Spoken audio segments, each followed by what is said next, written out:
Hey everyone, Yuki here. Just wanted to do a little thing, sort of in addition to the podcast that we did before, where me and my friends were talking about our favourite games of 2017. I had a list on, like, the bottom of my list. I had a section for games that didn't come out in 2017 that I played for the first time last year, and I just thought they'd be quite nice to talk about because, yes, talking about the games that came out that year is fun and cool and everything, but sometimes it's nice to just, talk about games that came out before that maybe I'd never played before for whatever reason. So I've got 11 games here. I just thought it's not going to be a super long video or anything, but it'd be nice to just talk about some of the other games I played this year. So we'll get started with number 11 with Downwell. This is a game that I got for free on PS Plus. You'll notice that as a running theme here. It's quite an interesting game. It's clearly designed for mobiles. It's a game where you just fall down a well, if you hadn't guessed from the name, and you have like gun shoes, and you have to try and basically survive as long as you can. You can take 5 hits before you die, and there are like loads of levels, and you can get different power-ups and stuff, and each run is different. Like the levels are randomly generated, whether or not power-ups spawn is randomly generated, which enemies are there, etc., everything. So even though I have it on PlayStation and it's not like the ideal game to turn on your PlayStation to start playing, it's definitely it's a fun little game. It's something that if I had on my phone, I'd probably, or on the Switch maybe, I'd probably turn it on every now and then just to play a few rounds. It's definitely a one and done, quick in and out sort of game, but it's a lot of fun. I don't know how much it normally goes for, obviously, but if it's cheap, I'd recommend you try it at least, or if you can find it for free, maybe on a Steam sale. I think it's on PC. I don't know, but it's Downwell, pretty fun little game. Number 10 is Shadowverse. The best way I could describe Shadowverse is imagine Hearthstone, and now you're thinking of Shadowverse. It's basically a knockoff Hearthstone, and I can't really describe it in any other way. But it's fun, and it has, there are some differences here and there. The main reason that attracted me to it in the first place is that it had a single-player campaign, like an actual story mode, which I haven't finished yet. And in the past, when I first downloaded it, it's like, oh, that's really cool. Hearthstone doesn't have anything like this. Of course, Hearthstone has Dungeon Run now, hence why I haven't really finished Shadowverse Story, because I haven't really had the motivation to play it. But it's nice to it's a proper campaign. Each character has their own unique story and whatever. And it plays just like Hearthstone. If you know Hearthstone, you know this game pretty much already. There's a few differences, but it's basically Hearthstone. Number 9, Monster Super League. Now this is one of those free-to-play mobile games that I downloaded on a whim. I was really bored one day, and I was like, I want to play one of the. They always advertise them like on the side of YouTube and on different mobile apps and stuff. Like, here's all these random games where you collect monsters and stuff. And I was like, you know what? I'm just gonna try one of them. What's the worst that could happen? It's alright. It's decent. It's not the best game I've ever played. The character designs are all really nice. Bit confusing why no matter what type of monster you get, by the time you evolve it to its final form, almost all of them will evolve into an anime girl. But I guess that's just the demographic they're aiming at, right? But yeah, the combat's sort of mediocre. It's mostly about how you choose to level your monsters, what stats to give them, or stuff like that. But I like stuff like that, sort of an RPG that's more themed around the menu aspect than the actual battling. The battling's very, very bare bones, so to say. You got your type advantages, and then that's about it. But I like it. It's cute. It's fun-ish. It's something I turn on every day, in the morning when I get up, and I'm just click away for a little bit, and that's about it. Normally I don't play too much, but it's a nice little extra thing that I played this year, or last year I should say. Number 8 is Starwall. Now you probably already have heard of this one. It's one of those 4-player couch co-op arcade game type things, where you control a oddly controlled narwhal, but the odd controls are intentional. That's what makes it sort of fun, and you have to try and pierce the hearts of the other narwhals. Sounds weird, sounds gruesome, but it's not. It's very bright neon colours. It's just fun. It's a lot of fun to play with friends. The single player is not really fun at all, but it's a great party game. I couldn't recommend it anymore. It's a really good party game. The reason it's so low is honestly because I don't play party games that often. I don't have friends here that often. We played it on New Year's Eve, and that was super fun. We had to play it for 4-player for the first time. That was incredibly fun. Yeah, it's a really good fun party game though. Number 7, Stories: The Paths of Destiny. This was one of those interesting free games I got from PS Plus. So the basic idea of the story is, well, I won't spoil the actual story itself, but the character you play, whatever, you go through the story. You have different routes you can take. You get to an ending, but any information your character learned in that story route, he retains when you go back to the beginning. So then you just keep going through all of the different like aspects. So if you play Shadow the Hedgehog, you know how you can choose like dark, neutral, or light side, right? And then each one will take you to a different path. Sort of like that, but and you get to different endings, and each ending you'll learn something, and eventually if you learn enough information about all the different characters and artifacts and whatever, you can find how to get to the true ending. So it's quite an interesting little concept. I quite enjoyed it, especially for free. I don't know how much I'd be willing to pay for a game like it, because obviously it's quite repetitive. You have to keep going back through the same levels multiple times, but I like the concept. The story was basically Star Wars. A bit of a Star Wars ripoff, but without all the sci-fi. Yeah, I know that sounds weird, but that's pretty much what it was. But again, you know, something that's fun. Wasn't too challenging or anything. And sometimes it's nice to have a game like that. Speaking of not challenging at all, number 6 is Gone Home. Again, another free game I got. Don't think I'd ever pay for this. Don't know if you can call it a game. It's one of those walking simulators, as they call them, and this one definitely earns the title of walking simulator, as the only thing you can do is walk. There is no other function in the game other than walking. I think at one point you can pick a single thing up and throw it, but that's it. Like, it's not a feature in the game to do that. It's just a one-off thing that you can do randomly. But it tells a decent story. And basically that's what I like it as. It's a story. It's like I can't even call it a visual novel because there's no text. It's an audio novel with walking. But it's weird in the way that you can play through the game and you can miss parts of the story and it's not really relevant. Like there's actually an achievement in the game to speedrun the whole thing in 21 seconds, which means you only hear the first and last audio dialogue, and the game still sort of makes sense. But obviously, the more information you get, the more you'll actually find out about the family and whatever. It's a nice little story. I don't know why it's quite so high on my list. I did write this list fairly early on in the year. But, you know, if you can get it for free, it's worth checking out. And if not, maybe watch someone play it. Like a silent playthrough or something, because you'll basically get the same thing out of it. The walking around the house isn't too interesting. There's a few things you can see here and there that maybe they wouldn't show you otherwise, but it's a nice story though. Number 5 is Day of the Tentacle, which I believe was, when it first came out, was before I was born? I might be wrong on that. I feel like it was 92 though, or somewhere around then. But they did a remaster version of it on the PlayStation, and it's a really cool game. It's one of those point-and-click adventure games where you pick up all the random things that you find, and then at some point in the game, that random thing will be useful in some way, shape, or form. It's very tongue-in-cheek. It's very like humorous. It's really fun though. I really enjoy this sort of point-and-click, pick up everything you find. You know, there's not really a possibility to fail the game. But at the same time, you know, you have to actually think, right, how could I possibly deal with this situation? Is there an item I have here, you know, my like 30 or 40 items or whatever I've picked up? Could anything here possibly help me? And it had a lot to do with like time travel. So one character was stuck in the past, one was in the present, and one was in the future. So things that you did in the past and present could like affect the present and future, which was an interesting mechanic to say the least. But it was fun. I liked it. I liked it a lot.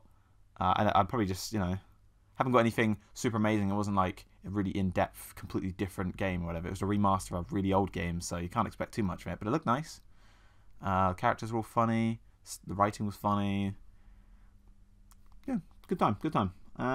Number 4, Hotline Miami. Now this one wasn't a free game. I bought this one. And I'm glad I did. It was great. I bought Hotline Miami 1 and 2. I think they were on like an offer or something on Black Friday maybe. I can't remember. But I'd heard things about them and I thought, it sort of looks fun. Maybe I'll like it. It's pretty cheap. Let me give it a shot. Oh boy, is it fun. So it's a top-down perspective. You play a dude with a mask, and like depending on what mask you wear, depends on what ability you get, whatever. I think I went through the whole game with just the mask that shows you where secrets are. so I didn't get any of the abilities. So I have no comment on what the abilities do because I didn't use them. They sort of felt like cheats, you know, to me. I feel like that's sort of what they were meant to feel like. So each one gives you some sort of advantage. And I was just like, finding the secrets is an advantage I'll take because it's literally 1 pixel big otherwise, and that's kind of hard to see. So it just made it like 9 pixels big instead, I think. Which is not too much bigger, but I'll take it. So rather than, you know, using any sort of cheats to make it easier on me, I was like, no, I want the full challenging experience. And yeah, it was a lot of fun. Basically, you have to like pick up weapons and like try and knock out kill every single person in each level. So obviously, there's a lot to do with trial and error. You know, learning where the characters are, where they can see you. One thing I was a particular fan of was using the guns. Was supposed to be like a backup thing. So you want to use your melee weapon because guns attract attention. But I would intentionally use the guns to attract attention to funnel like the amount of enemies that could hear me into a certain place, so I could just kill them all one by one. That was a strategy I used a lot. But it's a really, really fun game. If you think it looks even remotely fun, you think it could be a little bit fun, and you just try it. Trust me, it is an awful lot of fun. I've got Hotline Miami 2 to play still. So if I do one of these again next year, expect Hotline Miami 2 to be on the list for this thing, because I have a feeling I'm going to like that too. The story's interesting. There is a proper story in there.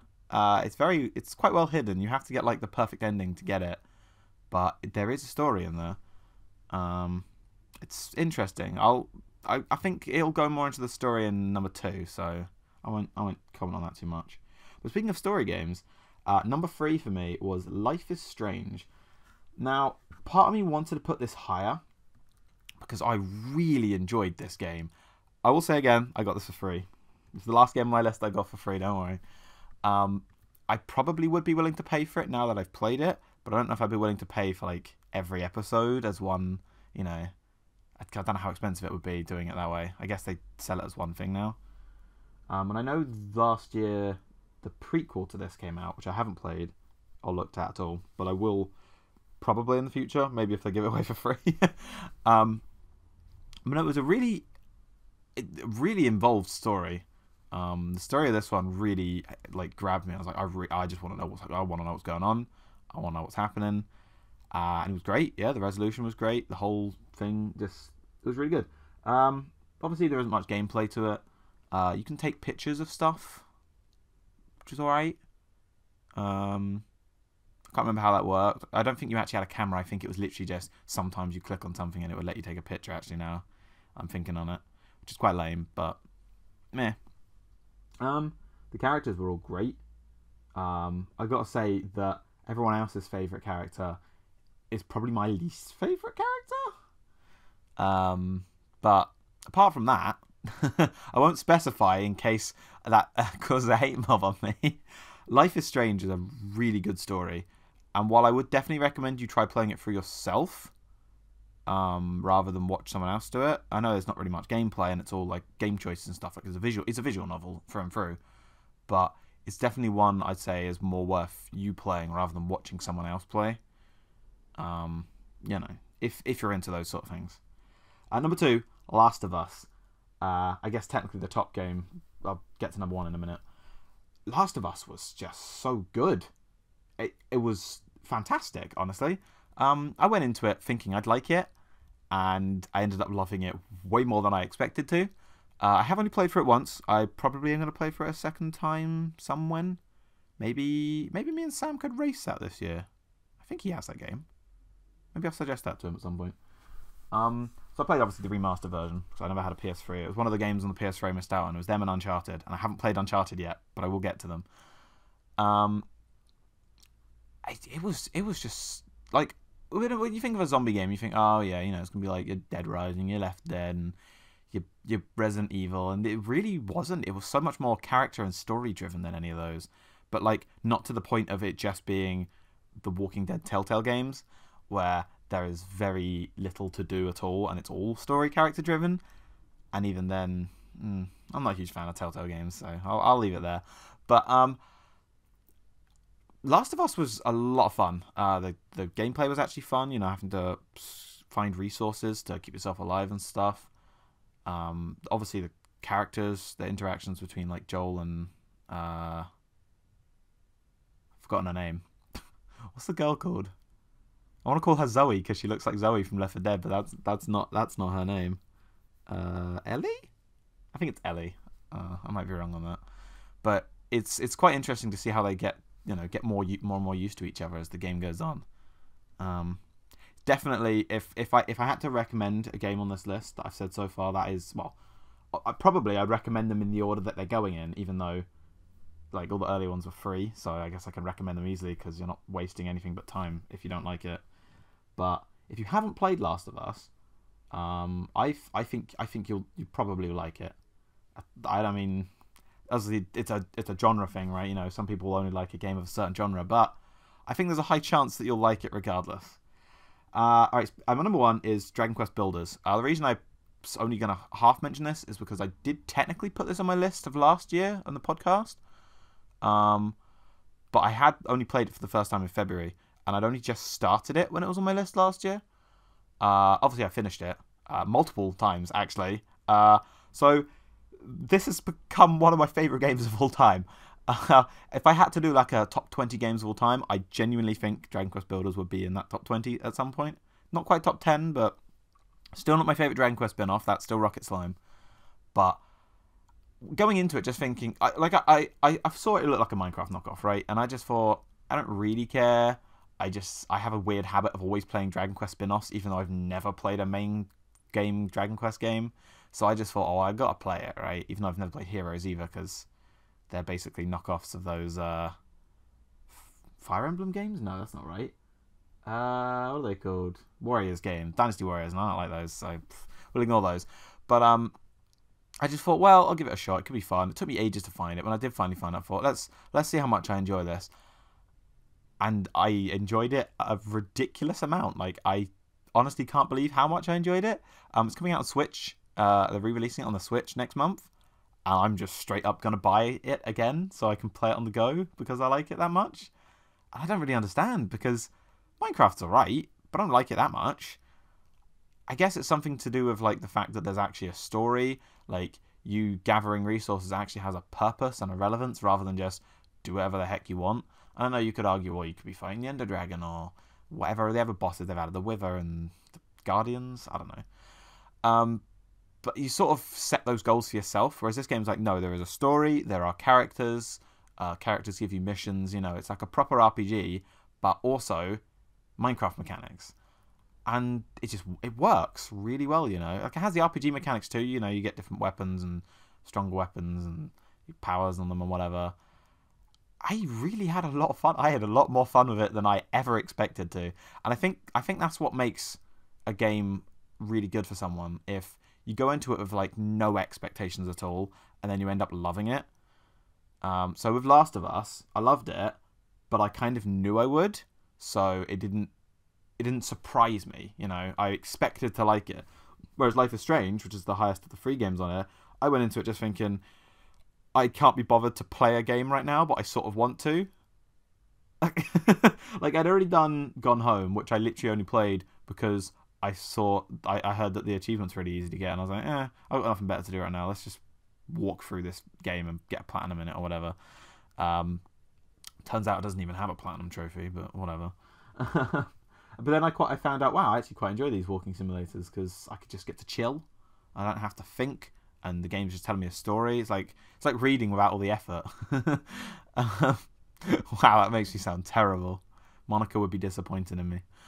But yeah, visual novels, whether they have audio with them or not, a game I quite like now, which again shocked me, which is why Life is Strange is quite so high, because I didn't expect to like it. Whereas games like Hotline Miami and Last of Us, I sort of knew that I'd like them before playing them, so that surprise factor wasn't really there. But yeah, that was my games that I played last year that didn't come out last year. So that was quite fun. Let's hope I have some good gaming experiences this year. I mean, most of those new games I'm going to play are going to be things that I stream on Tuesdays or Fridays. If you don't know, and you only follow me on YouTube, I stream on twitch.tv/TheYukiverse. I know we kept making that joke in the podcast, But every Friday we do a storytime stream because, like I said, I've found I quite like visual novel type games. So we're going to do something like that every Friday. Every Tuesday I race against my friend Sam in some sort of video game. And every Sunday we play Yu-Gi-Oh! For now. I don't know if that'll change in the future. It depends. But that's what we do for now. And there are other streams in the middle, some Fortnite, Overwatch, Hearthstone, stuff that people normally stream just because I play those games and it's quite fun. But they don't really have a schedule. They're just when I feel like it. If a new game comes out that's really exciting, I really want to stream it, I might stream that too. But yeah, that's it for now. So please come check me out on Twitch, especially as YouTube is a dying platform. Twitch has started to have video uploads now, and that's got me quite excited to just jump ship completely. But for now, we're gonna do both. We're gonna carry on with YouTube, even though I definitely can't make any money anymore. I don't really care. I was never in this for money anyway, so it's fine. Thanks for listening. This is what, 20 minutes long, 21 minutes long. It's not too bad. I tried not to ramble too much. I'm probably rambling more at the end here, but you've probably already cut me off. But if you haven't cut me off, thank you for staying right till the end. And I don't know when I'm uploading this, but if I'm uploading this on the day that I'm recording it, come watch me stream. I'm probably live, like now. We're playing some dating simulator that my chat really wanted me to play. So, it should be interesting. See you later.